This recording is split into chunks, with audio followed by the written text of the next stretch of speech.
தலைமை பண்புகள். 1. தவறுகளை ஈகோ இல்லாமல் திருத்திக் கொள்ளும் பண்பு. எதிரியாக இருந்தாலும் சுட்டிக்காட்டும் விஷயம் தவறாக இருந்தால் திருத்திக் கொள்பவர். கட்சியின் பெயர் தமிழக வெற்றிக் கழகத்தில் சேர்க்கப்பட்டது. 2. தவறுக்கு வருந்தும் குணம். காலதாமதமோ அல்லது ஏதேனும் தவறுகள் ஏற்பட்டாலோ வருத்தம் தெரிவிப்பது. பரப்புரைக்கு தாமதமாக வந்தால் சாரி சொல்கிறார். இது மிகவும் உயரிய தலைமை பண்பாகும். 3. தன்னுடைய சொந்த வாழ்க்கையை தியாகம் செய்த தியாக மனப்பான்மை. No one can serve two masters என்பது பைபிள் வாசகம். குடும்பமா மக்களா என்று வரும்போது மக்களை தேர்ந்தெடுத்தவர். சொந்த குடும்பத்தையே தியாகம் செய்த தன்னலமற்ற தலைவன். 4. சகிப்புத்தன்மை. பல துரோகிகளையும் துரோகங்களையும் சகித்தவர். தன்னுடைய துறையில் தன்னுடன் கூட பணியாற்றியவர்களே பலர் தனக்கு எதிராக தூண்டப்பட்ட பொழுதும் உரையாற்றிய பொழுதும் எள்ளி நகையாடிய பொழுதும் தரக்குறைவாக பேசிய பொழுதும் அவர்களை மன்னித்து மறந்து ஒரு வார்த்தை கூட அவர்களுக்கு எதிராக பேசாதவர். இதற்கு காரணம் அவருடைய நோக்கத்தில் விலகாமல் இருப்பது. 5. கட்டமைக்கும் திறமை. 2 ஆண்டுகளில் ஒரு கட்சியை அமைத்து இத்தனை மக்களின் அன்பை ஆதரவையும் பெற்று 234 தொகுதிகளிலும் வேட்பாளர்களை நிறுத்தி இருக்கிறார். அதுவும் தனி கட்சியாக. இது அத்தனை சாதாரண விஷயம் அல்ல. 6. எளிதாக அணுகக்கூடிய நட்பான தலைவர். பரப்புரையின் போது மக்கள் அவர் கன்னத்தை கிள்ளுவதும் முத்தம் கொடுப்பதும் கட்டி அணைப்பதும் அவர் எத்துணை அளவு மக்களிடம் இயல்பாக பழகுபவர் என்பதை எடுத்துக்காட்டுகிறது. 7.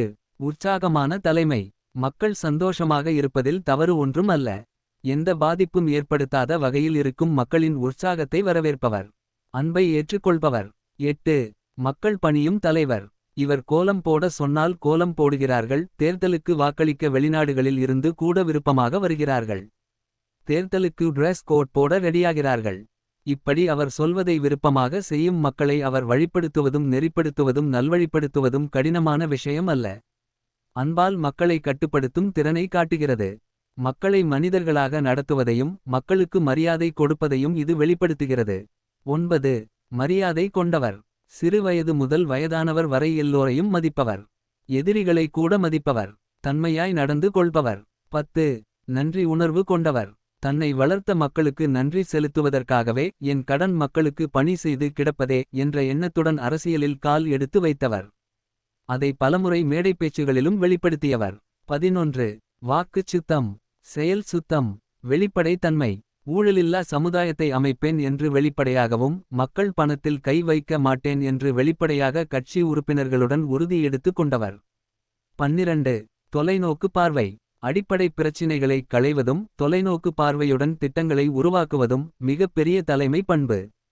ஏழைகளுக்கு தேவையான அடிப்படையான வசதிகள் முந்தைய அரசால் கொடுக்கப்பட்டிருந்தாலும் அதை ஆணவத்தின் அடிப்படையில் தடுக்காமல் மாறாக அதை மேம்படுத்தி அதே நேரத்தில் அவர்களை முன்னேற்ற பாதையில் கூட்டி செல்ல தேவையான திட்டங்களையும் வகுத்திருக்கிறார்.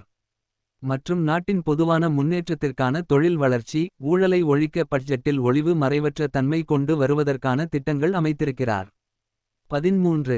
மூன்றாம் பாலின மக்கள் வேலைவாய்ப்பு இல்லாதவர்களுக்கான உதவித்தொகை மற்றும் உதவி காவல்துறை உதவிகள் முதல் செயற்கை நுண்ணறிவு வரை அனைத்திற்கும் திட்டம் வைத்திருக்கிறார். 14. இவருக்கு தனிப்பட்ட முறையில் கொடுக்கப்படும் நெருக்கடிகளை முழுமையாக சகித்து கொண்டாலும் மக்களுக்கு கொடுக்கப்படும் நெருக்கடிகளை வன்மையாக கண்டித்து எதிர்த்தவர். காவல்துறையிடம் புகார் கொடுத்தவர். முறையான நடவடிக்கை எடுத்தவர். 15. 2 வருடங்களில் எவ்வளவு நிரூபித்து காட்டியிருக்கிறார். அதுவும் தனி ஒருவனாக எந்தவித எதிர்மறை செயல்களும் இல்லாமல். தலைமை பண்புகளுடன் இவ்வளவு கட்சி வளர்ச்சியை காட்டி இருக்கிறார். அதுவும் பல நெருக்கடிகளுக்கு இடையில். இவரிடம் பொறுப்பை கொடுத்தால் எவ்வளவு அசுர வளர்ச்சி நாட்டிற்கு கிடைக்கும். சிந்தித்து வாக்களிப்பீர். நன்றி.